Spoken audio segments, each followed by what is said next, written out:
Here you go.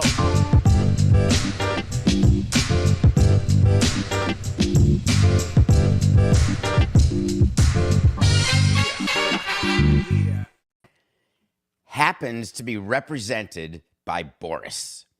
That's the Nothing Personal words of the day for this Tuesday, February 13th, 2024. For those of you in mourning at the end of the football season, get excited. Pitchers and catchers are coming. Dodgers are already there. Padres are already there because the season opens in a little over a month in Korea. But all the other teams start reporting tomorrow and the day after tomorrow, 14th and 15th. Happy Valentine's Day. See you, honey. Going to spring training. Don't worry, I'll be on the golf course by 2. The reason I wanted to go, and we wanted to go with a phrase of the day, because we have some fun with Scott Boras. And we are starting a season here shortly, and there's a bunch of free agents who have not signed in 2024, whether it's Bellinger or Snell or Montgomery, Boris. But David Stearns, in his first year at the helm of the New York Mets, and the Mets are reporting tomorrow, he spoke to the media and was very candid about Pete Alonso, and I am loving that GMs or president of baseball operations are now more willing to call out Boras and what it means when you choose Boras to be your agent. As you recall, Pete Alonso was not represented by Boras. And then all of a sudden he was heading to free agency. This is his final year prior to free agency. Remember, he signed that $20.5 million deal to avoid arbitration just a few weeks ago. He switched agents to Scott Boras. News alert, when a player switches agents and they're about to be a free agent and they switch to Boras, it is not because they love the team they're on, they're loyal to the team they're on, and they want to do a hometown discount. It's because they want to squeeze the last nickel out of some sucker. Now, Pete Alonso and Coke and I spent most of the pre-show preparation debating, would you rather have Lindor or Alonso? Can you pay Alonso $30 million? Is Alonso better than Judge? He's on the field more. Pete Alonso plays 162, 155, 154, 160. He did have that rookie record of home runs, and he hits 40 home runs every year, drives in $120. It is true, when he's at the plate, you're not thinking game over. Oh, my God, I'm so scared. But he's a productive player. And the question is, with the Mets and their huge payroll, their seemingly endless pockets, what are they going to do with Pete Alonso? And I love what David Stearns did yesterday. He said to the media, let's be clear as we start our season. And I'm going to get to exact quotes, but his general principle was, and his general theme, and this was a rehearsed plan theme and chef's kiss to it, I'm not really going to talk about Pete Alonso. That's normal. We just say that about players, impending free agents. Hey, let's just get through the season. Hey, let's get through the playoffs. Hey, let's not think about it or worry about it. But David went one step further. And when asked about his impending free agency and whether or not the Mets will sign him to an extension, he wanted to eliminate the distraction, stop the questions during spring training, except day one when they'll ask Alonso. And after that, there's nothing to talk about. Because David Stearns came out and said Pete Alonso testing free agency is, quote, the most likely outcome.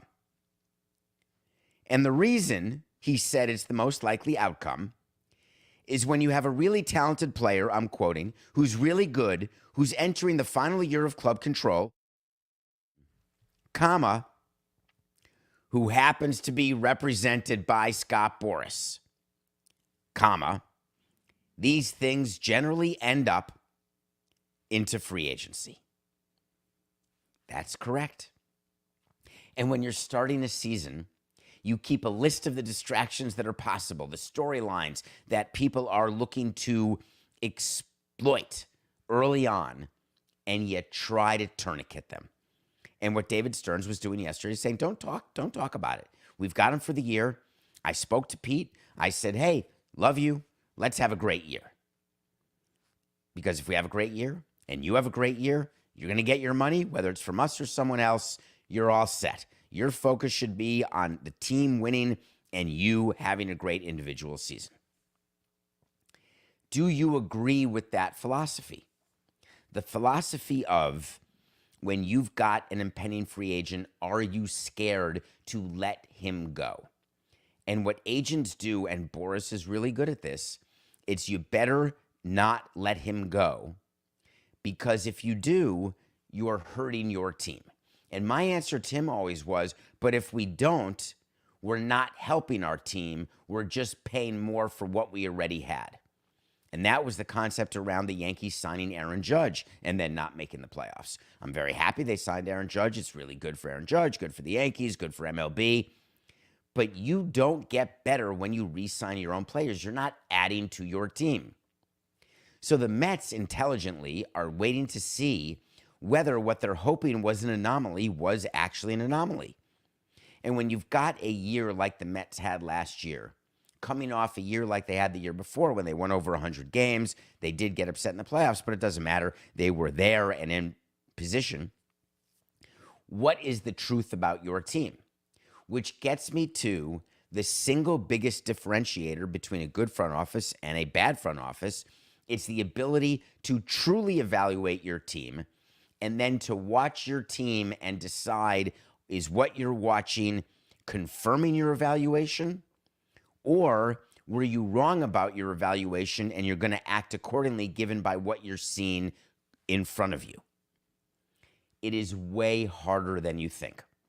Because think about this. When you have the Diamondbacks from last year, who they were projected to be mediocre, and all of a sudden Corbin Carroll's Rookie of the Year, and all of a sudden you're getting production from places you didn't expect, and then you're winning and winning.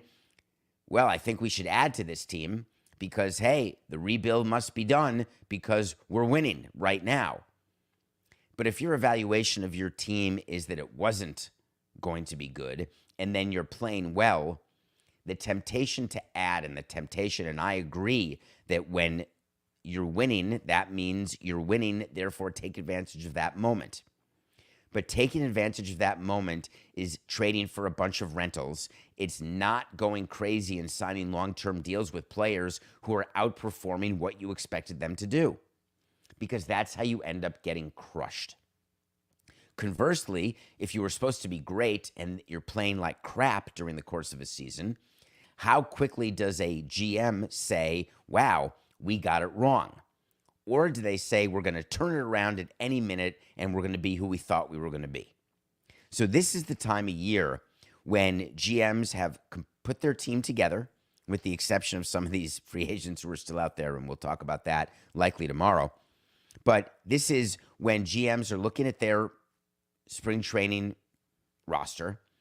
They're thinking about the team, and they're then deciding, as they watch the season unfold, what pockets of money they have to add, what pressure there is to subtract, because we meet with our GM right before spring training and say, okay, we're a little overextended, we're above budget, we're cutting into our acquisition budget, which is a separate budget we used to have for mid-season acquisitions in case the team was playing well.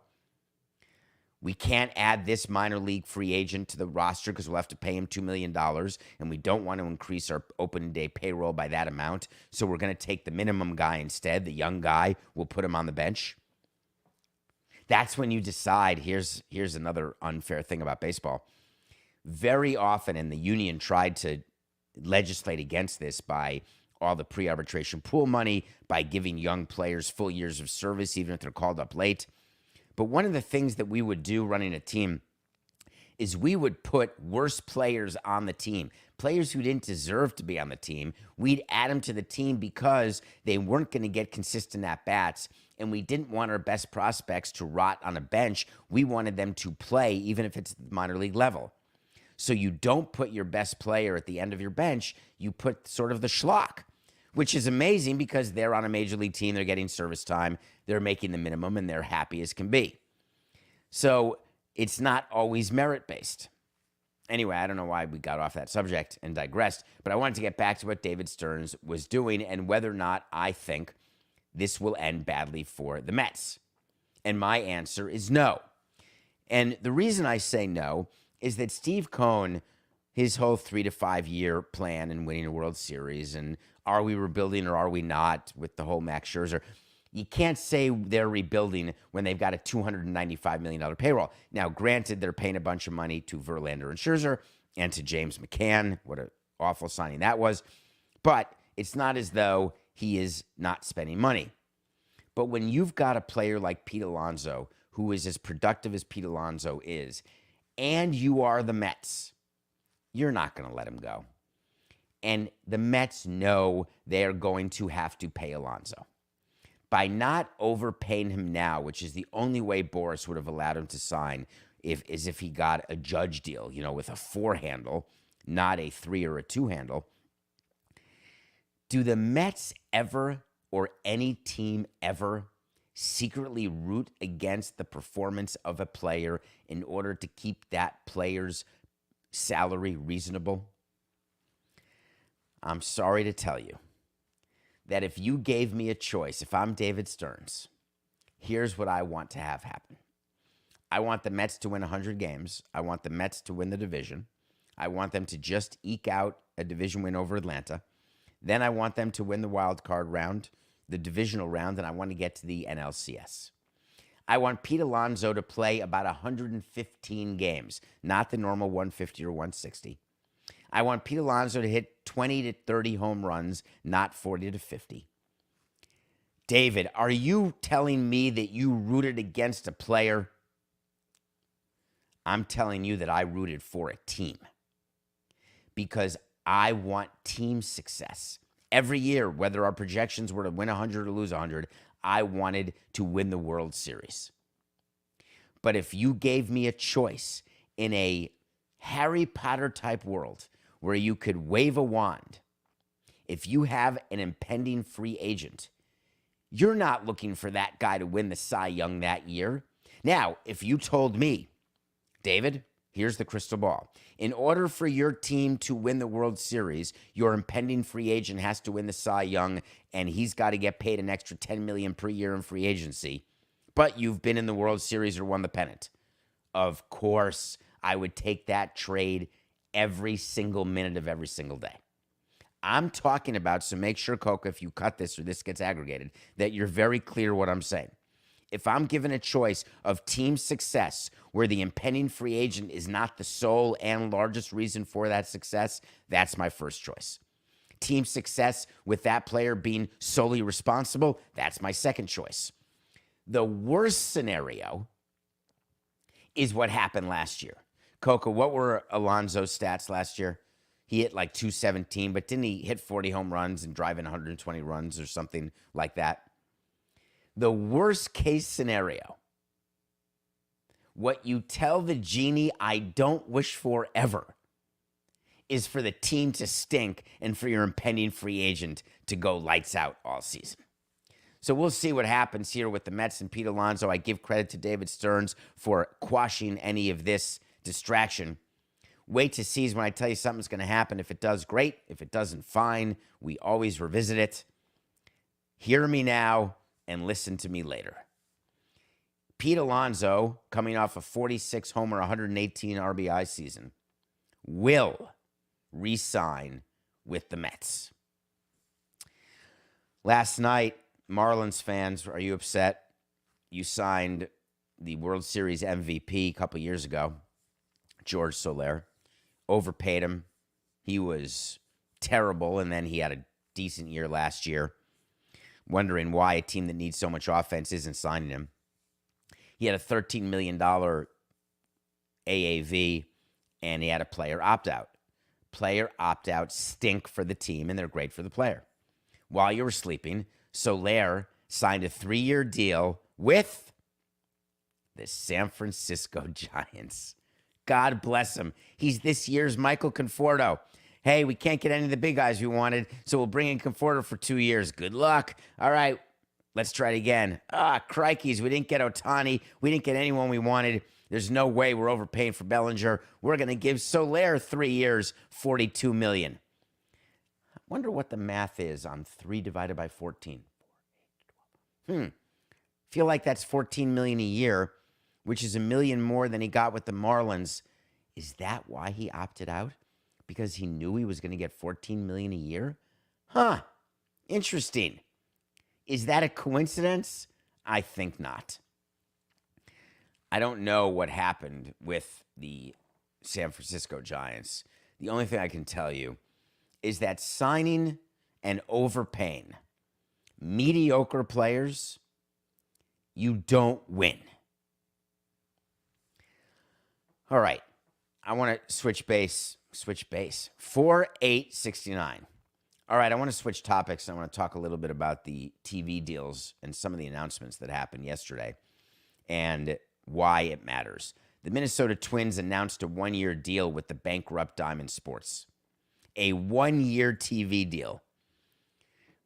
The nightmare of all baseball front offices and executives and presidents and owners.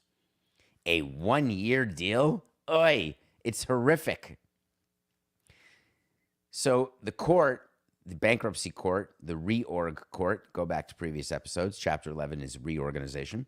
The court approved a one-year deal with the Minnesota Twins yesterday. And that means that for Minnesota Twins fans, you'll be watching your team on the same Ballys network. I guess they call it, I can't remember, Ballys Sports Midwest or something, whatever it is. Bally Sports North. The team will be on Bally Sports North this year the way it was previous years. Why is the president of the Twins one of the best team presidents around? Someone who I've always had great respect for, loved working with him for all of my years, a guy named Dave Sampeter. You're very lucky to have him up in the Twin Cities.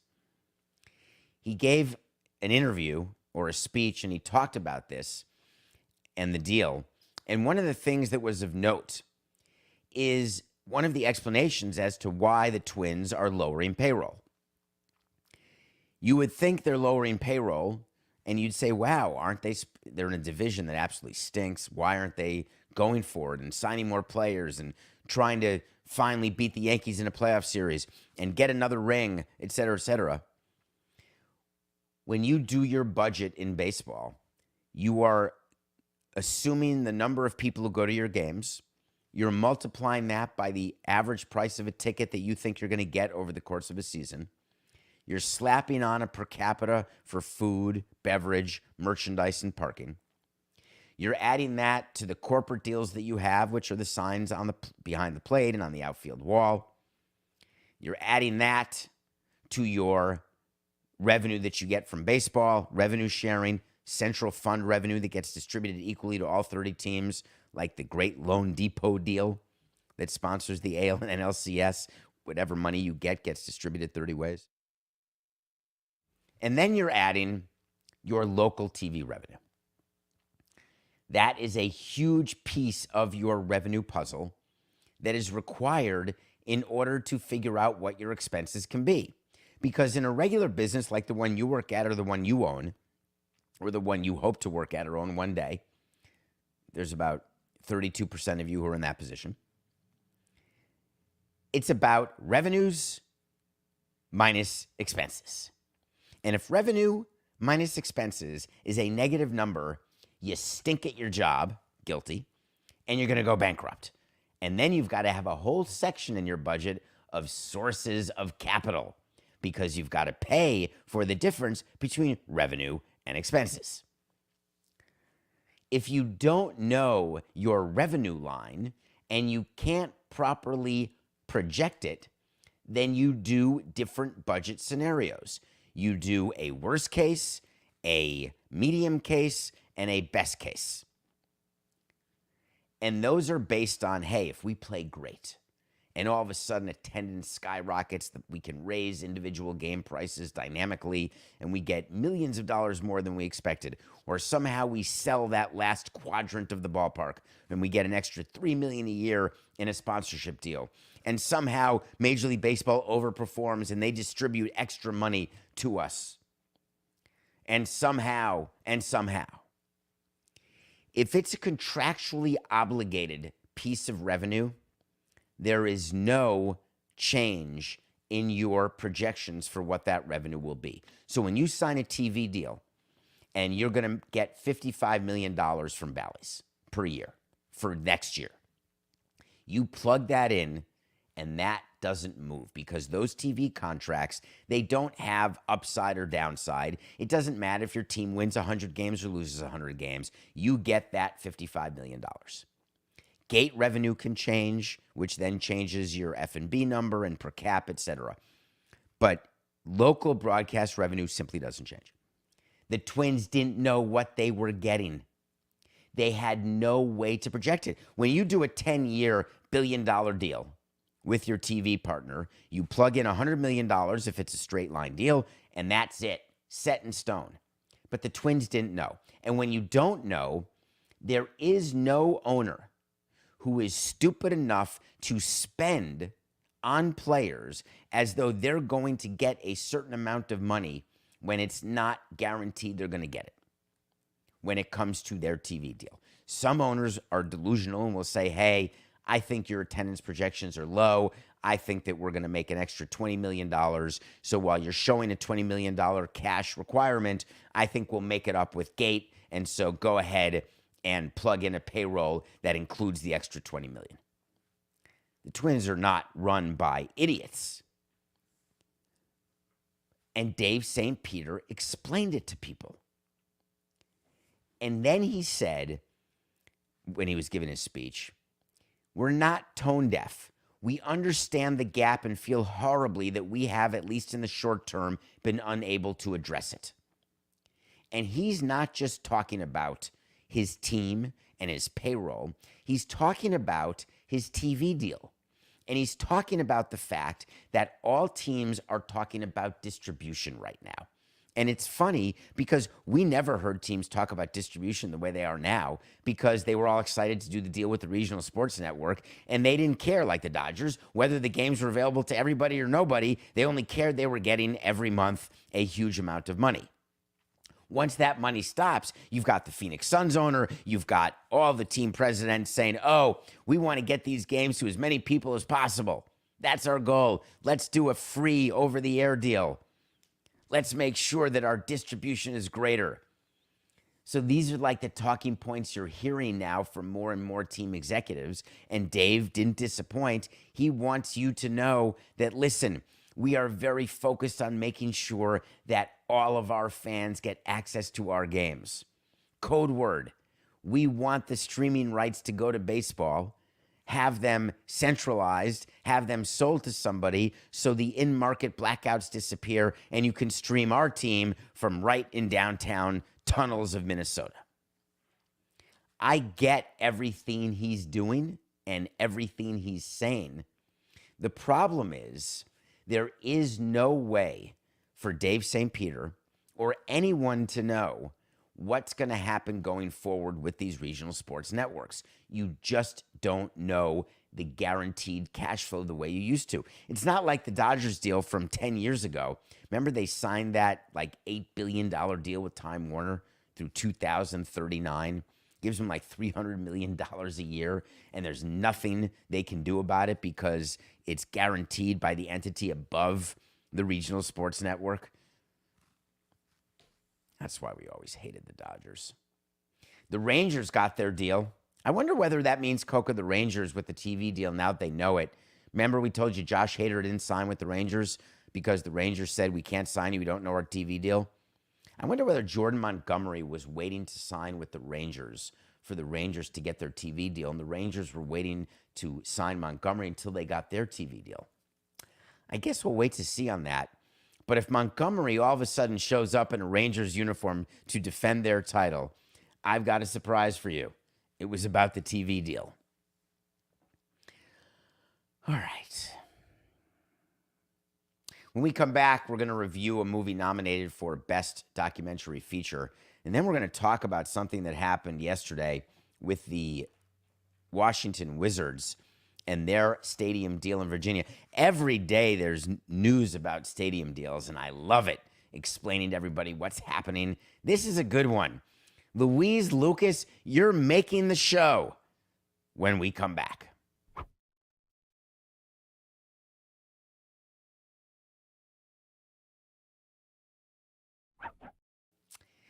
Welcome back to Nothing Personal. It's David Samson and Matthew Coca. We are coming to you live on the Nothing Personal with David Samson YouTube channel. Thank you for joining us. And if you're downloading this and you're listening to this, thank you. Keep telling your friends and keep spreading the word about Nothing Personal.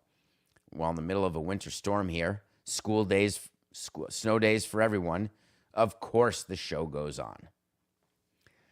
I watched a movie the other day because I've got my Oscar list, and I can't wait for the announcement that's coming, and I think it's coming. We have another meeting Friday. I think there's going to be some cool stuff around the Oscars for me, maybe even Adnan as with Meadowlark, but we'll see what happens there. There's a long way from concept to execution. Am I right? Everybody's got a good idea. Hey, I don't want to do that. Oh, I don't have any idea how to do it, but I've got the greatest invention. I've got an invention that's going to make millions of dollars. All right. How's it going to work? No idea. So I'm watching all these movies. I watched The Eternal Memory, and I wanted to spend a few minutes on this. I am imploring you to watch it. I saw it on Paramount. That's where it is. It's about a husband and a wife, Augusto and Paulina. And Augusto has Alzheimer's, dementia. And there are cameras who are with them as he goes from him to where you can't even find him anymore. And it goes through the fear, the sadness, the trepidation, the anxiety of what it is to care for someone with dementia, Alzheimer's, and what it is to be that person. And what you're saying is, oh, this seems like your everyday run-of-the-mill documentary or movie. We've seen him a million times. Anthony Hopkins got nominated for an Academy Award for playing one of these. I get it. It's an old story. However, the characters in this documentary, who are real-life people, the access to what she was filming of her husband as it was happening, when they had no idea there was ever going to be a movie, she was just there capturing film. There's no recreations. There's no third-party narrative. Oh, this is what it was like when he couldn't remember who he was and how scared he was. She was filming the entire time, like Boyhood, but for real. And her point in doing this is she wanted to provide him and his family and their family with his eternal memory. And I have spent more time recently than I care to admit thinking about mortality, thinking about disease and death and health and dementia. And it occurs to me that we all live for such a short period of time, whether you live for 50 years or 100 years. It's a rounding error at the end of the day, not when you're currently going through it, of course. The tragedy is unspeakable when people die too young. But 300 years from now, there'll be no difference. Oh, did you die in 2010 or 2060? But what I was thinking about is what we do every day with our phones and the videos we take and the TikToks. I was thinking about all the social media that we're doing, trying to advance Nothing Personal, and all the things that we're doing. And I was wondering about eternal memories. It used to be only through photos.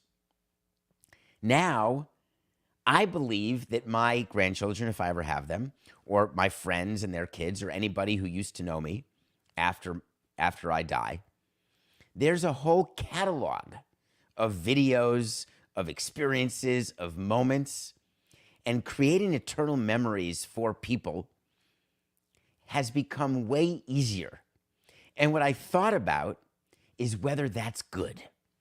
Because it used to be that if someone died in the 1960s or 70s, you had a couple home videos, they were a little grainy and black and white, and instead you got to be James Dean. James Dean is when you die young. That's the expression I use for dying young, and all of a sudden you become something that you weren't. So it's when people who aren't that nice and they die young, all of a sudden they're remembered as the greatest people in the world. It's normal. Now, with all of the existing video and the eternal memories that everybody has, You can't fool anybody anymore post-death because they've got digitalized proof. My God, that guy was an A-Rod. It sort of made me laugh and cry at the same time. It's called Eternal Memory. You got to watch it to do your Oscar pool, and you have to watch it because it's that good. All right, L. Louise Lucas.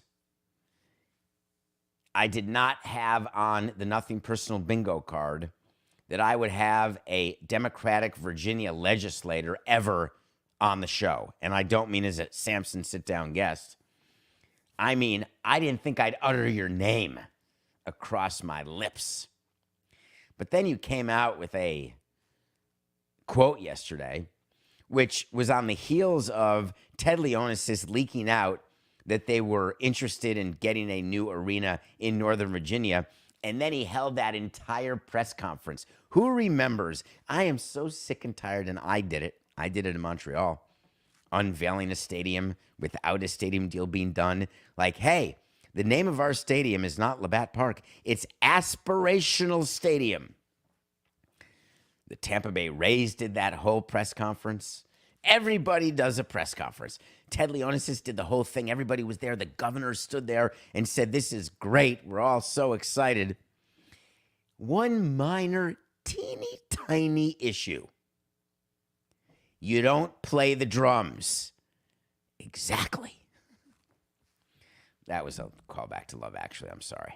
One teeny tiny, back when Liam Neeson was not like an action guy. So they did the entire press conference, and they forgot that they don't have a deal in Virginia yet. The financing required for this monumental transaction, shockingly, like it is in St. Petersburg, not quite done. So Louise Lucas came out yesterday and said, as far as I'm concerned, the deal's dead. There will be no bill allocating public money to this deal. And everybody was panicking. I mean, they were thinking about today's snowstorm, because I think there's supposed to be a storm today. Maybe not in D.C. I think it's north of here in Boston and in New York. When someone tells you a bill is dead or a deal is dead, it's not. And here's what happened behind the scenes in Virginia that caused Louise Lucas to say that her ballpark bill, the ballpark bill, was dead. They're fighting in the legislature about things having nothing to do with basketball or hockey. And they're using the sports bill as a lever to get what they want in other places. So you've got Democrats against Republicans. They're fighting over roads, over infrastructure, over education, over drugs, over therapy, whatever they're fighting about when they're doing the state budget. And they say, hey, if you don't do this for me, I'm not doing that for you. When legislators get together during a session, it's horse trading. It's like the winter meetings. Hey, if I give you that, will you give me this? It's like collective bargaining. So you've got people now coming out after what Louise Lucas said, and they're saying, oh, give me a break. You know, this whole project will create 30,000 jobs. There'll be billions of dollars in revenue. The only thing I can think of is that this woman is trying to do a pocket veto of the governor's priority, because the governor in Virginia has been out front saying, I want this ballpark deal, this arena deal to happen. It's the only possible explanation of why she is coming out and doing this and why she is not allowing this bill to pass through the Senate. Like you learned in Schoolhouse Rock, these bills have to pass the Senate and the House. Sometimes they call it the Assembly. So there's two different bodies that have to pass a bill for it to happen. One body can pass a bill, and the other body can say, forget it, I won't pass that bill, but I'm going to add something. Sometimes they call it fat or pork, and then we'll send it back for you to approve what we approved. And then they say, no, I don't want to approve that. Forget it. And then they send back a different bill. And before you know it, the legislative session is over and nothing happens. This is a Tuesday. My only laugh about Louise Lucas and her announcement. There's so many politicians when it comes to sports, they don't really go public with what they're doing with the myriad other bills that are happening inside a session. Hey, I don't like this one, I like this one. Don't like this one, like that one. I'm willing to put this one into committee, not that one. That is kept really inside the kimono with lobbyists and legislative aides. But when there's a sports bill, everybody knows your position because you call a press conference and talk about it. Can you imagine if they called a press conference to talk about their view on every single bill that's in front of them during a session? They would never do it. But sports is just different. It's why there's so much public funding of sports facilities. It's why it's such a polarizing issue. It is used by people to get votes for themselves, to get elected or reelected for themselves. When you are pulling a lever for a candidate, whatever your one issue is, whether it's Israel, whether it's guns, whether it's abortion, whatever your one issue is, on the local side, what's your one issue? Are you focused on cleaning the sidewalk cracks in front of where you live? Or do you hear more about the corporate handouts being given by the public for sports facilities? Nothing personal pick of the day. We are back to 23 and 25, Coco. We're crawling out of our hole, which makes me happy. We had the Bucks +1 against the Nuggets in Milwaukee. We won that. The Bucks won the game outright. So we're 23 and 25. Today's pick of the day, we have the Kings +5 versus the Suns. So we are taking the Sacramento Kings in Phoenix, getting 5 against Kevin Durant, Devin Booker, and the Suns. Someone is asking, are they asking in the chat, Coco, or is this just you yelling in my ear about what the Cleveland Browns did? Oh, it's you? Okay. Sometimes he tries to pay attention to the chat, and because there's a chat that happens during the course of the show if you're live at 8 a.m. But Coca has a question about Cleveland that I do want to answer, and I'm happy to answer that. The Cleveland Browns released a statement recently, and there were people in Cleveland. As a matter of fact, Coca, are you doing this because do you have access to my calendar? I don't think you do, but hold on one second. Let me make sure I have this right. I'm looking at my calendar on my phone right now. Yes, at 1 o'clock today, I'm going on Baskin and Phelps in Cleveland, 92.3, to talk about the Browns stadium situation. There was a press conference with the governor and then a statement that was released about a stadium in Cleveland that is not yet done. The deal's not done. There's no shovel in the ground. Nothing's happening. And I want to read you this statement because it's actually a funny one. We appreciate the collaborative process with the city of Cleveland and the leadership of Mayor Bibb in analyzing the land bridge and renovating the current stadium. At the same time, as part of our comprehensive planning efforts, we are also studying other potential stadium options in Northeast Ohio at various additional sites. Plenty of work to do and diligence to process before a long-term stadium solution is determined, and we will share further updates at the appropriate time. What a bunch of marble-mouthed horse hockey that is. What does that really mean, Matt? I'm happy to tell you. It means Cleveland needs a new ballpark, a new stadium for football. Except they know they can't get it done in time, so they need money to renovate where they play now, which is code word for we need better facilities for the players and more revenue for ourselves. And so please, we'd like public money for today, but don't worry, we are then going to need public money because we want to do an entire ballpark village like all the other people, like the Bears in Arlington, which they haven't gotten done yet. All of these teams are trying to find ways to get more money, more revenue through development. It's real estate plays like Inter Miami and the Miami airport. By the way, is there a shovel in the ground there? Has the structure started to go up? Messi can barely stay on the pitch today. How's that working out for Inter Miami? We didn't even get to that yet, Coca. How Inter Miami totally got screwed in China, which, as you know, is not well thought of. Jimmy Haslam, who owns the Bucks and also the Browns, Jimmy Haslam, we have given plenty of crap to for his signing of Deshaun Watson and him consulting his wife and daughter on the signing. He did what the Bears did. He bought a huge parcel of land that's outside of downtown Cleveland where he can develop it. He can use it for a stadium. He can use it as a real estate play. But the first thing you do is you use it as leverage. The leverage is, hey, we've got optionality. It is no secret that the playbook for getting public money for a stadium is making sure that you've got other parcels available, either in other cities or your own. Look what the White Sox did. They announced their whole renderings of their Stadium 78 or their loop in the Chicago South Loop. I think it was like 78 acres. They have a huge amount of land where Jerry Reinsdorf wants to develop something for whoever, for the next owner of the White Sox.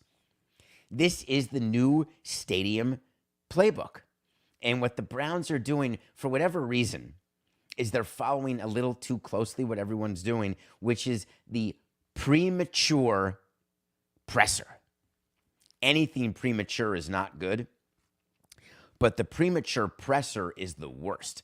And the reason is that you are getting your fans excited. We just talked about early in the show with what Tampa did. You're getting your fans excited for something that's going to happen. Stu Sternberg, Coca, you're right. Stu Sternberg, the owner of the Rays, did the thing about the split city in Montreal. Everyone got excited about that. Half the season in Tampa, half in Montreal. Then he announced the building in St. Petersburg. Remember, he did that during the playoffs. Ted Leonis announced they're moving to Northern Virginia. Cleveland has this land. The White Sox have these renderings. Are you not noticing a pattern? The pattern is very simple. Our only way to get money these days is getting the public panicked.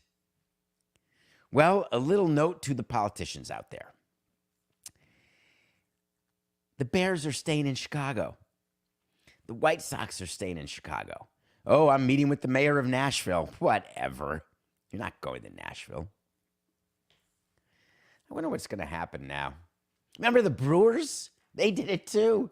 Before they got money to renovate Miller Park and extended their lease, hey, I'm not sure we can stay here. Arizona, the Diamondbacks have said, oh, we won the pennant, but hey, we need help here. We need a new stadium. The Coyotes, by the way, wait till they announce. I think they're actually going to move. They're planning a college facility, for crying out loud, Meatloaf. There's no end to the number of teams that are in this position. So what is my takeaway? My takeaway is the reason why we are obsessed with the Oakland A's moving to Vegas is that we view that in baseball as the key to expansion. And it's Vegas, so it's sexy, and there's lights, cameras, and action. But what's going on with Oakland is no different than all the other teams we just mentioned. What's going on with Oakland is according to the exact playbook that you need to do in order to get a building where you are, not where you're going. All of the announcements, all of the work, all of the money spent for focus groups and for studies and for land use and for development and for renderings of this hotel, that convention center, that retail, that affordable housing. Everyone's putting these together. They're putting these packets together all in an effort to gain ownership over non-sports related revenue producing properties in order to make money. Why? It's just business. We'll follow all these stories because that's what we do here at Nothing Personal.